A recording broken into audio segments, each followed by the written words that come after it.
Austin-Weston, the Center for Cosmetic Surgery, is proud to present the new You Now podcast, today featuring one of the founders, Dr. George Weston. And now, here's your host, Rebecca Bennett, and Dr. Weston. Tips and Tricks by Dr. Weston. Sounds obscene, but I'll take it, okay? How's it going? Welcome back. Didn't we just leave? I feel like every time I see you, you're coming back from hanging out with horses. Did you get to see the horses today? I will take a precious little girl to ride a pony this morning. Yes, right after this. I love it. It seems like almost every weekend you do that. It is every Saturday. It's such a delight. She goes. It's a social event for her and her little girlfriends. Mm-hmm. And they help each other saddle up their ponies, and it's just precious to watch. I don't really have to do anything. I just sit back and watch and laugh. That's all. Well, today, before we get into the topic, I wanted to ask a question that I've always wanted to ask a plastic surgeon, and that is, when you're out in the wild, in the public, are you looking at people to try and figure out what procedures they've had done? At this point, I don't have to try to figure it out. It just kind of jumps out at me, mm-hmm. I guess. And I know the subtleties to look for to tell if someone's had something done. Sometimes it's just that I know they look too good, and I can't really tell that they've had anything done, but it just looks really, really good. And then sometimes it jumps out that either like an earlobe is pulled down or the face looks a little unnatural. And so I'm always in my mind as to, what would I have done differently to try to prevent it looking like cosmetic surgery, because I think if it looks like cosmetic surgery, it's not really good cosmetic surgery. Yeah. So today we're going to talk about how plastic surgeons decide what to do when someone comes in and says, I want X, Y, and Z. Yes. So, for instance, if we start with like a facelift, and someone comes in, where do you even start with them? It's kind of like a puzzle. It is, and you have to put the pieces together. Patients come in and they want... sometimes they have the thing that bothers them. It's either the neck or their eyelids. And then some people come in with a direction that they want to go. They want to look younger or fresher or less tired, for instance. And those are two different conversations, I guess. To make certain that you get an excellent result that doesn't look operated, there's kind of a paradox with that, and it's philosophical for me. It's I don't think that you can do half of a face and make it look good. I think it'll look half done. Nobody ever cuts half of the front yard and thinks it's going to look right, or paints half the house, or washes half the car, or brushes half their teeth. But every day someone comes in and they want me to do half of their face. They are either focused on their neck or their eyelids or whatever. And one of the paradox is that the more you have done at one time, the less done or less operated it will look. And so when patients come in and they either want to do the bottom half or the top half, sometimes the little brat in me comes out and I say, well, why don't we just do the right half? Because it's going to look half done, whichever half you do.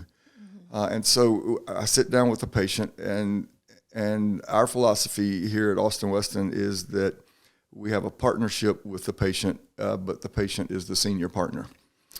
And so what I will do is I listen to their concerns, and we talk about their anatomy and what's possible and what we can do, and the rationale for doing it a particular way, and then they choose.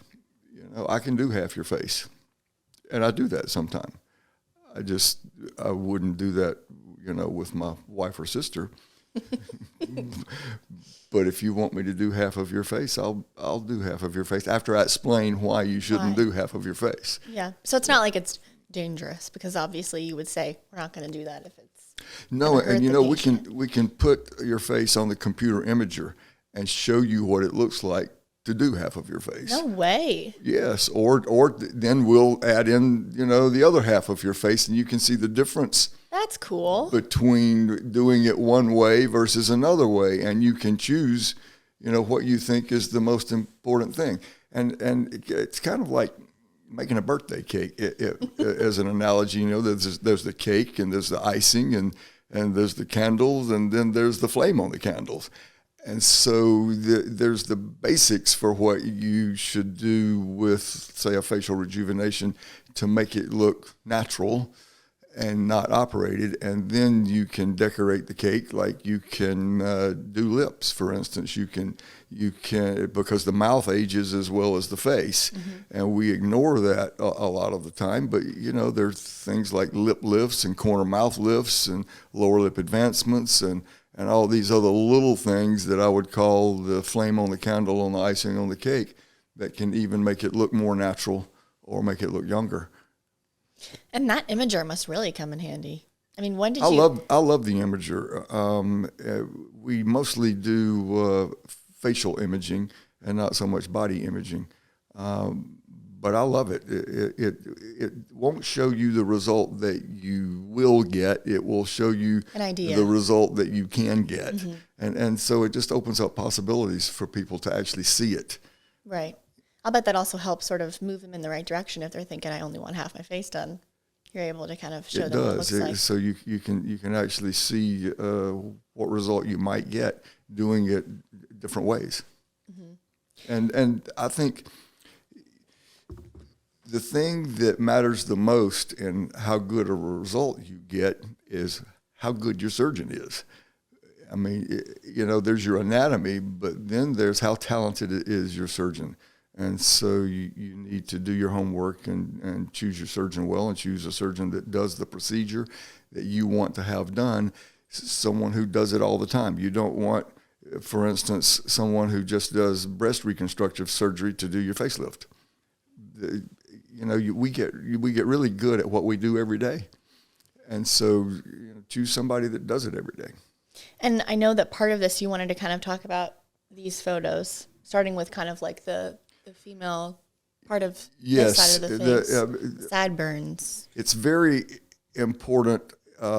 There's the design of anything, even a facelift, and then there's the execution of it. And so in some of these photographs that you see, if giveaways for cosmetic surgery is if the sideburn is pulled up on top of the ear, then that's bad design. If this little piece of cartilage right here is pulled over and flattened in front of the ear, it can make it look unnatural. If the earlobe is pulled down and attached to the side of the cheek, like the one of Glenn Campbell's that you can see, that is bad design and bad technique, or the scar down the nape of the neck. And so my analogy would be, you might be really good at climbing a ladder, but if you've got it up against the wrong wall, it's not going to turn out well. And so a lot of it is design and not just execution. I'll bet it's also a case-by-case basis, right? The way people are, it's not just a one-and-done type performance for everyone. Absolutely. It's everyone's anatomy is a little bit different, and so we take that into consideration and try to make certain that we make it look as natural as we can.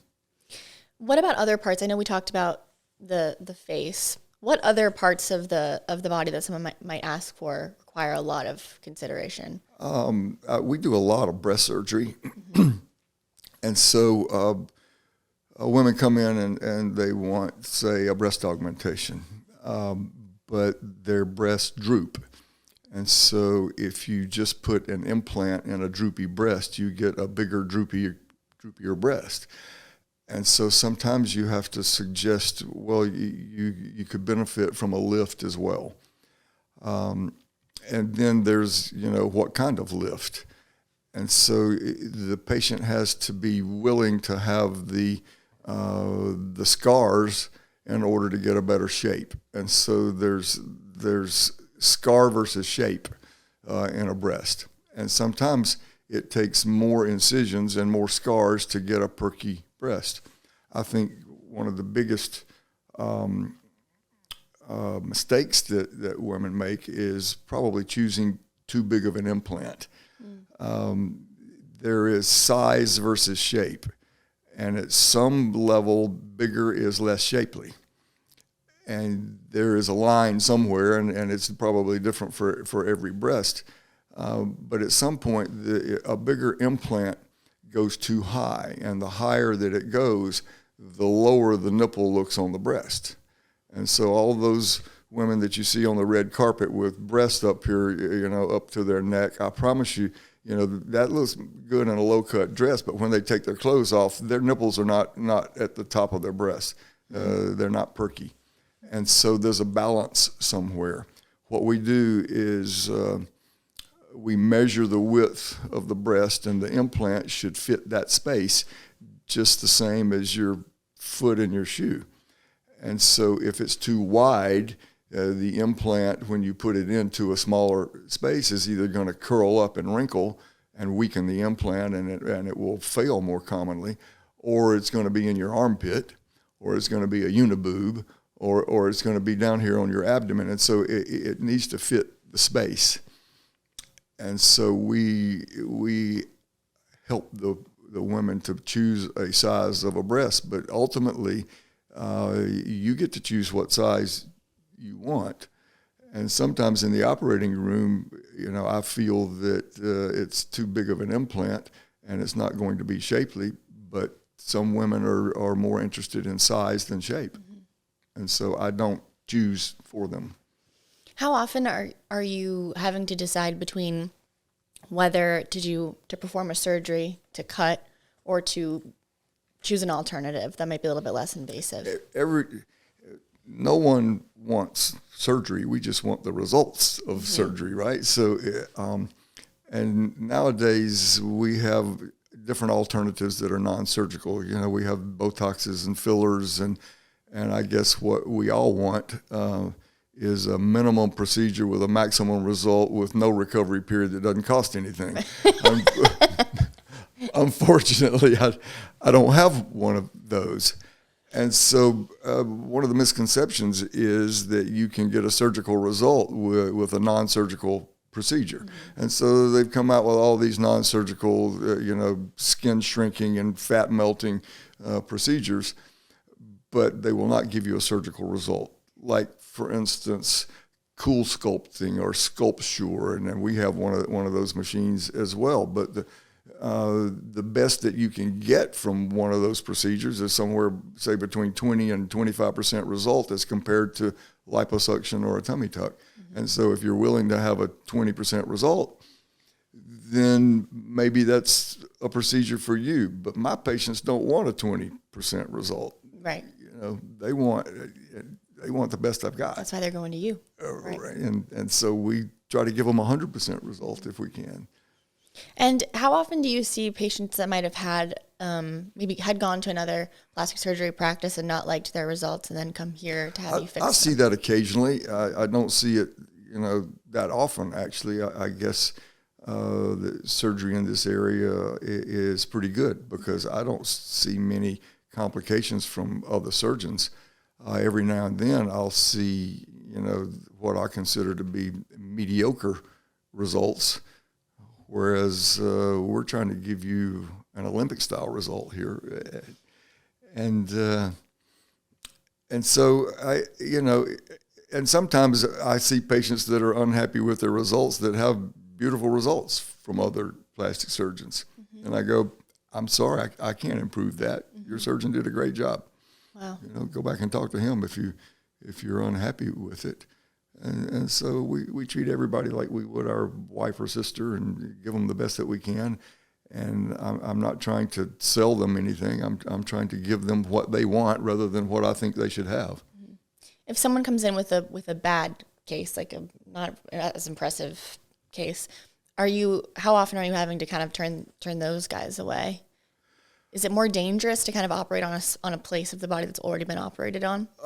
Sometimes it's more difficult if someone's had surgery and they have scar tissue, say, under their skin, and it makes it stiff rather than flexible when you operate on it. but we can improve darn near anything, and I can't make it perfect. And like Dr. Poindexter said, sometimes if it's a difficult case, we get everybody's opinion. I'll get Dr. Poindexter and Dr. Siegel to come in and go, what do you do with this? And because there are different options, there's not one way to do things. Mm-hmm. Sometimes, there are 2 or 3 different things you could do. Well, thanks for sharing your tips and tricks. Tips and tricks, yeah. Tips and tricks by Dr. Weston. Sounds obscene, but I'll take it, okay? Hey guys, thanks for tuning in to this episode of Austin-Weston's New You Now podcast. If you liked what you saw or heard on today's episode, please like and subscribe to our channel. And if you have any questions about any of the topics we've covered today or in past episodes, send us an email at hello@austin-weston.com or just leave us a comment below. See you next time. For more information, visit austin-weston.com or call our offices for a consultation, 703-893-6168. And make sure to subscribe to our podcast series, Austin-Weston, the Center for Cosmetic Surgery.